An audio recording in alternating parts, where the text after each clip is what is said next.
रूस ने इतिहास में पहली बार अपने परमाणु हथियार किसी दूसरे देश में तैनात किए हैं। और इसके अलावा आपको बताएं, ये तो परमाणु बमों की पहली खेप बताई जा रही है। पुतिन ने ऐलान ये भी किया है कि साल के अंत तक बेलारूस में परमाणु हथियारों की तैनाती का लक्ष्य पूरा कर लिया जाएगा। बेलारूस में रूस के एटम बम का मतलब है नेटो की जान आफत में।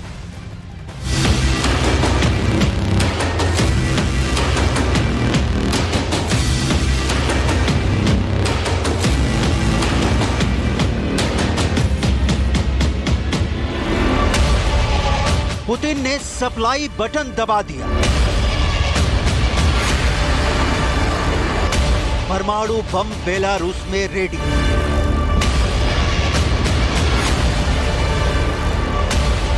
नेटो नहीं माना तो एटम युद्ध शुरू।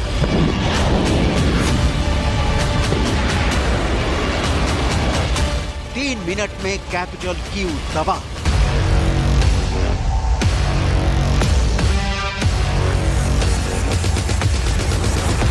नेटो रोके हथियार वरना नतीजा एटम वॉर।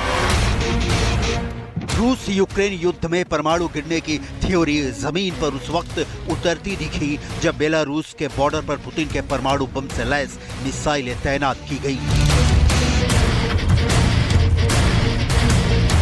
बिना परमाणु संवर्धन के बेलारूस दुनिया का पहला परमाणु शक्ति संपन्न देश बन गया है। रूस ने दुनिया के नक्शे पर एक और एटम बम से लैस देश खड़ा कर दिया है। कीव से सिर्फ 500 किलोमीटर दूर पुतिन की परमाणु वॉरहेड वाली मिसाइलें बेलारूस में तैनात कर दी गई हैं।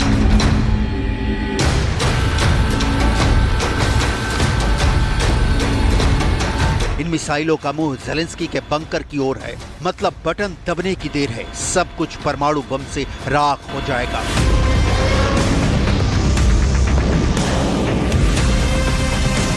लेकिन जब कीव राख हो रहा होगा उस वक्त क्रेमलिन सुरक्षित होगा, जहां पुतिन खुद रहते हैं।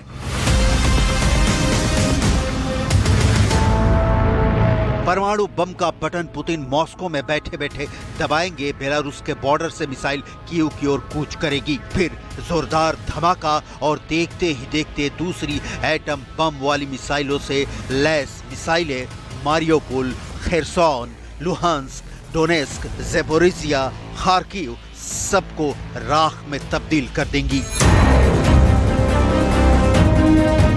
बेलारूस पुतिन के परमाणु बम का लॉन्च पैड बन गया है। मिन्स्क और मॉस्को दोनों ज़ेलेंस्की का अंत तुरंत चाहते हैं, लेकिन क्यों? वो भी एटम बम गिराकर। इसके डिटेल में जाने से पहले पुतिन का युद्ध के दौरान लिया गया सबसे बड़ा फैसला क्या है, इसे जान लीजिए।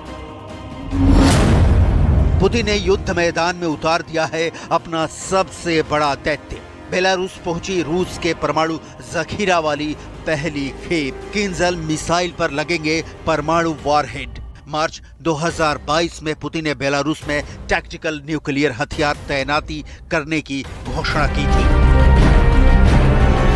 और तेजी देखिए, दोस्त देश बेलारूस में परमाणु हथियार तैनात करने के पीछे पुतिन का मकसद सबक सिखाना है। सबक नेटो को सिखाना चाहते हैं, क्योंकि ये नेटो है जो जब तक ज़ेलेंस्की के साथ है तब तक पुतिन की युद्ध वाली राह में मुश्किलें हैं। Их много. Я потом вам скажу об этих соображениях. Да, вам скажу пока. Не публично. Вот. Но такая возможность есть. Все это понимают. Все просто ждут, что мы начнем кнопки нажимать. Нет такой необходимости. Такого оружия больше, чем у стран НАТО. Они знают об этом. И все время нас склоняют к тому, чтобы мы начали переговоры по сокращению. Хреном, понимаете? ज़ेलेंस्की के काउंटर अटैक ने बेलारूस में परमाणु बम की तैनाती की गति को तेज कर दिया है। ये बेलारूस है जहां से फरवरी 2022 में पुतिन ने यूक्रेन पर चढ़ाई की थी। ये बेलारूस है जो पुतिन की तरह ही सोवियत रूस के विघटन का विरोधी है। बेलारूस में पुतिन के परमाणु हथियार पहुंचने से जो क्लियर दिख रहा है वो ये कि पुतिन ने अपने एटम बम वाले ऑप्शन को फिर से खोल दिया है।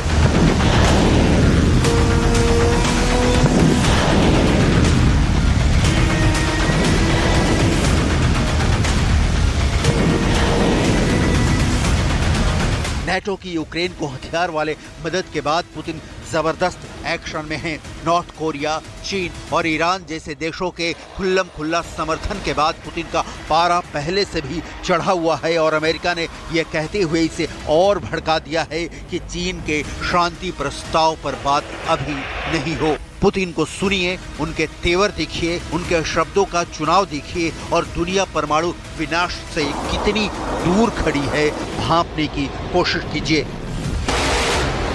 Это все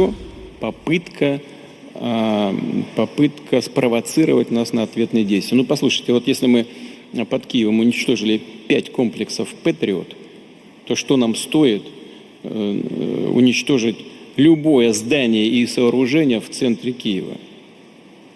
Нет таких ограничений. Мы не делаем это по ряду соображений. Их много, я потом вам скажу об этих соображениях.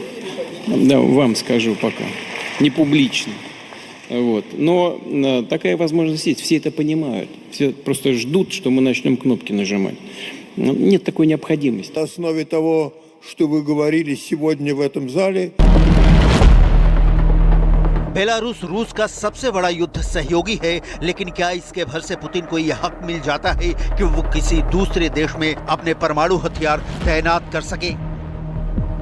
इसका जवाब पुतिन ने खुद दिया है कि बेलारूस में हथियारों की तैनाती करने का फैसला परमाणु अप्रसार संधि का उल्लंघन नहीं है। परमाणु अप्रसार संधि पर सोवियत संघ के भी दस्तखत हैं। यह संधि कहती है कि कोई परमाणु संपन्न देश किसी गैर परमाणु देश को न तो परमाणु हथियार दे सकता है और न ही इन्हें बनाने की टेक्नोलॉजी ट्रांसफर कर सकता है। परमाणु संपन्न देश गैर परमाणु संपन्न देश में परमाणु हथियारों को तैनात कर सकता है, लेकिन उसका कंट्रोल अपने पास ही रखना होगा। अमेरिका ने यूरोप में भले ही टैक्टिकल न्यूक्लियर वेपन तैनात कर रखे हैं, लेकिन उनका पूरा कंट्रोल उसके पास ही है। इसी तरह बेलारूस में टैक्टिकल न्यूक्लियर वेपन तैनात होने के बाद उनका कंट्रोल रूस के पास ही होगा। परमाणु बम का बटन पुतिन मॉस्को में बैठे दबाएंगे, बेलारूस के बॉर्डर से मिसाइल कीव की ओर कूच कर जाएगी, फिर जोरदार धमाका और देखते ही देखते दूसरी एटम बम वाली मिसाइलों से Mariupol, Kherson, Luhansk, Donetsk, Zaporizhzhia, Kharkiv सब राख। पुतिन का परमाणु फंडा बिल्कुल क्लियर है। जब नाटो सदस्य होने के कारण अमेरिका रूस के बॉर्डर वाले देशों में परमाणु मिसाइलों की तैनाती कर रहा है, तो वो क्यों नहीं? अमेरिका ने अपने टैक्टिकल न्यूक्लियर वेपन कई यूरोपीय देशों में तैनात कर रखे हैं। ये हथियार इटली, जर्मनी, तुर्की, बेल्जियम और नीदरलैंड्स में हैं। इन हथियारों का वजन 3 किलो टन से लेकर 170 किलो टन तक है। मतलब ये हथियार गिरेंगे तो इलाका का इलाका कब्रिस्तान में बदल जाएगा। रेडिएशन यानी विकिरण की मौत वाली आंधी में इंसान जलने लगेंगे और इसका असर सिर्फ ज़ेलेंस्की के देश यूक्रेन तक लिमिट नहीं होगा, इसका असर पड़ोसी देशों पर भी होगा, क्योंकि विकिरण देश की सरहदों में बंधा नहीं होता। अब सवाल है कि बेलारूस में पुतिन को न्यूक्लियर तैनाती से हासिल क्या होगा, और क्या ये हथियार सिर्फ नाटो को धमकी देने के लिए है या पुतिन सचमुच इसका इस्तेमाल भी कर सकते हैं? एक सवाल और कि रूस के पास कितने टैक्टिकल परमाणु हथियार हैं?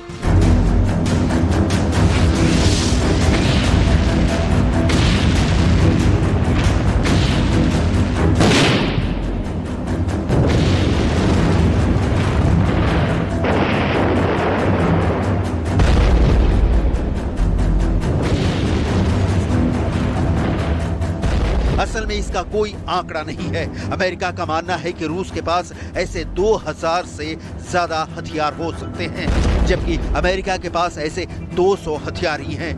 इन हथियारों को मिसाइल, टॉर्पीडो और बमों के जरिए गिराया जा सकता है। हवा, पानी और जमीन पर इसका इस्तेमाल होता है। इतना ही नहीं, इन्हें किसी खास इलाके में भी ले जाया जा सकता है, वहां पर विस्फोट किया जा सकता है। परमाणु हथियार कितने खतरनाक होंगे और इससे कितनी तबाही मचेगी, ये उनके साइज पर निर्भर करता है। लेकिन छोटे साइज का परमाणु बम भी बड़े से बड़े इलाके को तबाह करने की क्षमता रखता है।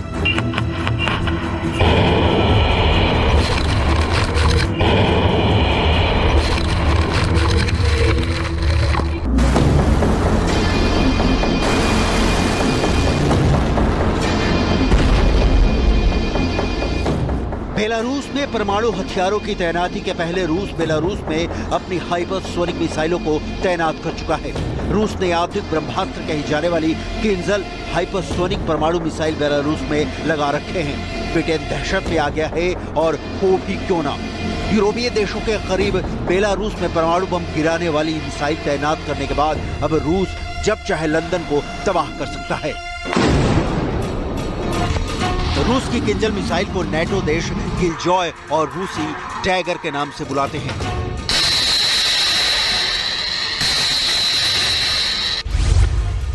रूस की किंजल मिसाइल ध्वनि की 12 गुना रफ्तार से उड़ती है। एक बार इसके लॉन्च हो जाने के बाद उसे किसी रडार से पकड़ पाना या तबाह कर पाना लगभग असंभव है। ये मिसाइल साल 2018 से ही रूस के हथियारों के जखीरे में शामिल है। ये मिसाइल 2000 किलोमीटर की दूरी तक किसी भी लक्ष्य को तबाह करने की ताकत रखती है। इस महाविनाशक मिसाइल में 1000 पाउंड के विस्फोटक या एक परमाणु बम लगाया जा सकता है।